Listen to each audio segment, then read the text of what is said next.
Hey guys, welcome to your cubic functions review. Just know that you have a test coming up over cubic functions, and we're going to talk about characteristics, synthetic division, and also finding your zeros. Don't forget to name your functions as well. Alright, so first of all, we're going to describe each characteristic of the given functions, and you're going to use it to calculate values and accurate to the hundredth. Hundredth has 2 decimal places. So make sure you go out to 2 decimal places, okay? After your decimals. All right, hundredth. 100 has 2 zeros. Okay, I'm going to kind of zoom out a little bit.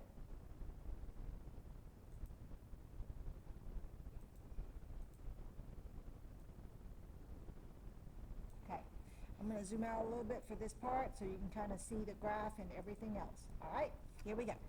Number 1. The name of this function, the highest degree is a 3, so this is a cubic function. Just remember, you're going to need to name it.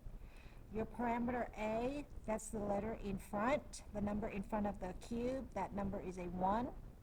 Your parameter D is the constant by itself, so that's a -2.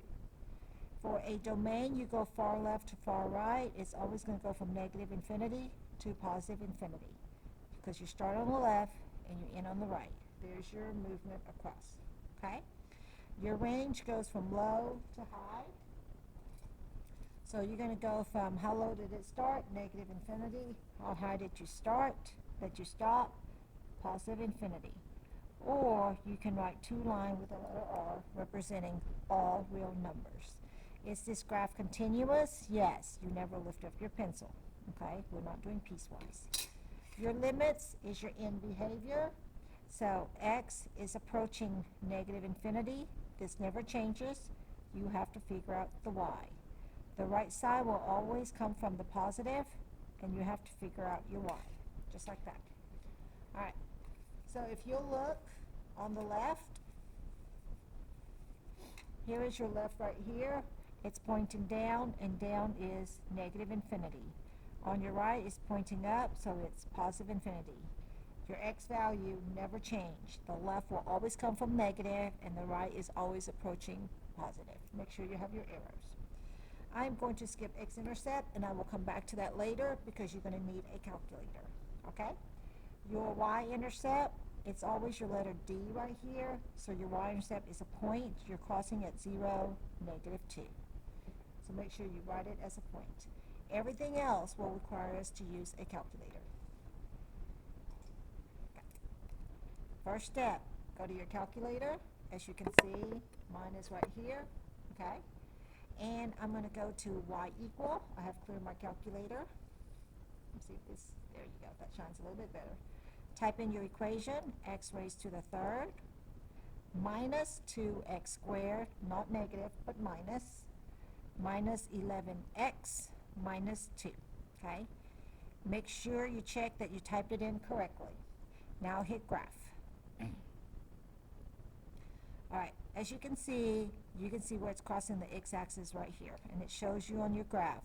Not quite 0, not quite -2, not quite 4. So now we're going to use our calculators to find that. We're going to find this very first one right here, okay?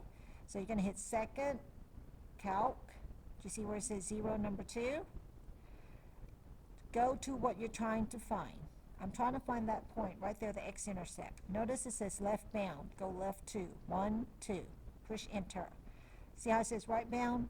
Go about 5 times. 1, 2, 3, 4, 5. Okay? And push enter. This is not your answer where it says guess. Now hit it again. Do you see where it says 0? There's your x-intercept. Your y should be a 0. So that is at -2.34, comma 0. Alright, now let's go find another x-intercept. We're going to find this one also, okay? Same thing, you don't have to type the equation again, so hit second calc. Number 2, I'm trying to find that x-intercept. See how it says left 2 times, enter. See where it says right, go right about 5. 1, 2, 3, 4, 5, enter. And hit it again where it says guess. See the word zeros?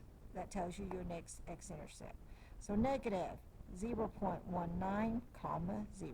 2 decimal places, please. Okay. Repeat the process because there's a third one right here. So there's your third x-intercept. Okay. Second calc, 0. Let's go find it. Never go up and down. Always use left and right. Okay. So that one's kind of jumping a little bit. That's okay. Get as close as you can. Left bound. Left 2. Enter. Right. Go about 5. 1, 2, 3, 4, 5. Enter. And there's you have your other zeros. It is 4.53, comma 0. Notice all your y's are zeros. Okay. Now, when you see this written like this, that's a very small number. As close as it gets, just write a 0 in its place. Okay. Your relative minimum and maximum, you will do the same thing. Okay. So if you look, maximum is a high point, so we're going to find this one first, that point right there. Repeat the process. You already enter your calculator, so you don't have to type it again. Second calc, see where it says maximum, number 4, so scroll over to your maximum, the point that you want. Okay, that looks like a maximum. That's not your point, guys. See, it says left, left 2, enter, right about 5. 1, 2, 3, 4, 5. Enter again. So your maximum is negative 1.36, comma 6.75. Okay? You see that x value? Write it up here. That's going to help you in a little bit. Okay?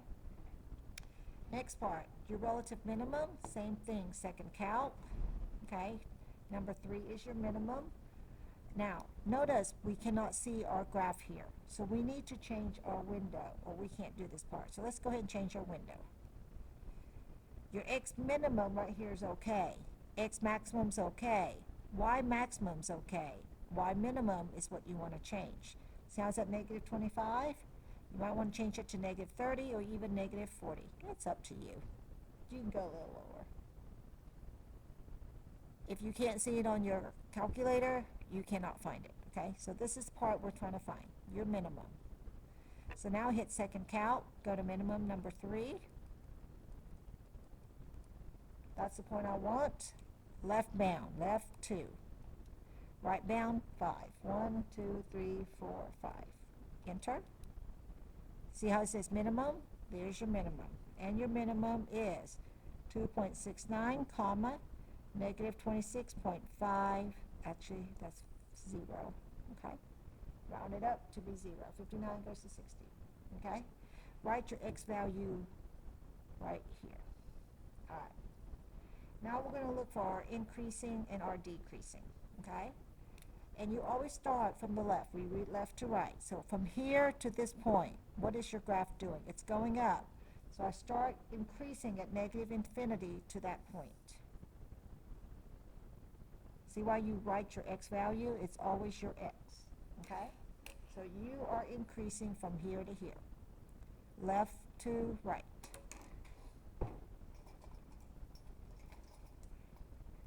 Okay? Now, from this point to this point, left to right, we are decreasing. So we are decreasing from negative 1.36 to 2.69.